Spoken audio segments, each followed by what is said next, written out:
Hello, welcome to my channel అండి. ఈరోజు మనకు మటన్ నూడిల్స్, రైస్ నూడిల్స్ చేస్తున్నాను.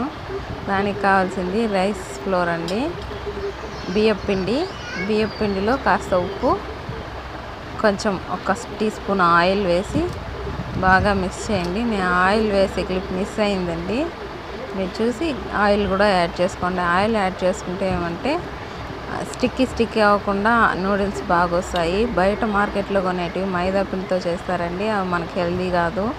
ఇట్లా మనం ఇంట్లోనే తయారు చేసుకుంటే బాగుంటుంది. బాగా వేడి చేసిన బాయిల్ వాటర్ తీసుకొని పిండిలో కొంచెం మనకు సరిపడా కొంచెం వేసుకోవాలి. వేడిగా ఉంటుందండి, చేయి పెట్టద్దండి, చేయి పెడితే కాలుతుంది. స్పూన్తో కలుపుకోండి. స్పూన్తో ముందుగానే వేడి చేయి ఎట్లా పెడితే కాలుతుందండి. స్పూన్తో కలుపుకోండి. కొంచెం చల్లారిన తర్వాత కావాలంటే మీ హ్యాండ్స్తో చేసుకోవచ్చు. చూడండి, కొంచెం వేడి తగ్గింది. బాగా మర్తన చేసుకోవాలని చూడు, సాఫ్ట్గా ఎంత సాఫ్ట్గా కలుపుకోవాలి.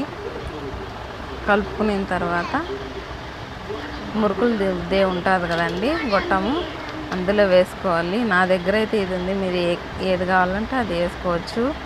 ఎంతలో కావాలంటే అందులో వేసుకోవచ్చు, మీ దగ్గర ఏది ఉంటే అది. సరే, అట్లా నిండుగా ఫిల్ చేసుకొని పెట్టుకోవాలండి సైడ్కి.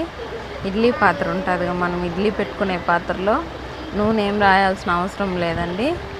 మనం డైరెక్ట్గా వేసినా కూడా పిండిలో ఆయిల్ వేసినాం కాబట్టి నీట్గా వచ్చేస్తుంది మనకి. చూడండి, ఇట్లా గట్టిగా ప్రెస్ చేస్తే కానీ మనకు నూడిల్స్ లాగా ఎంత బాగా వస్తుంది చూడండి. షేపు నూడిల్స్ లాగా వేసుకొని ప్లేట్ మొత్తానికి నూడిల్స్ లాగా వేసేయండి. చూడండి, మొత్తం ప్లేట్లన్నీ అట్లా వేసుకునేసి, నాకు పవర్ పోయిందండి వీడియో చేసేటప్పుడు, ఇంకా చేసేది ఏమీ లేక వీడియో కంటిన్యూ చేశాను. పొయ్యి మీద ఇడ్లీ పాత్ర పెట్టుకొని అన్నీ అట్లా ప్లేస్ చేసుకొని మూత పెట్టేయండి. ఒక 5 minutes 10 minutes ఉడికితే చాలండి. మనం వేడి నీళ్ళు పోసాం కాబట్టి తొందరగానే ఉడికిపోతుంది. చూసారా, ఇట్లా స్టిక్ అవ్వకుండా బాగుండాలి. అప్పుడు దించేసుకోండి. మనకి మార్కెట్లో దొరికే నూడిల్స్ లాగే ఉన్నాయి చూడండి, బయట తీసుకొని చాలా ఈజీగా వచ్చేస్తాయి. ఇప్పుడు పెనంలో ఆయిల్ వేసుకొని ఆనియన్, పచ్చిమిర్చి వేసుకొని బాగా వేపుకోండి. ఇంకా మీకు హెల్తీగా ఉంటుందండి ఇలా చేసుకుంటే. మీకు పిల్లలు కూడా చాలా ఇష్టంగా తింటారు, పిల్లలు పెద్దలు ఎవరైనా సరే. ఇందులోనే కరివేపాకు, ఇంకా ఉడికించిన మటన్, నా దగ్గర అయితే మటన్ ఉందండి. మటన్ కానీ చికెన్ కానీ మీరు ఏది లైక్ చేస్తే అది చేసుకోండి. మా ఇంట్లో మా పిల్లలు అయితే చాలా వరకు మటనే తింటారండి. చూడండి, అందులో మ్యాగీ మసాలా ఒకటి వేసాను.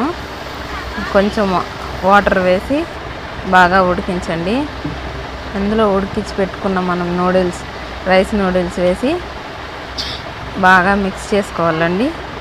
మిక్స్ చేసుకున్న తర్వాత చూడండి ఎలా ఉందో, నీట్గా ఉంది కదా.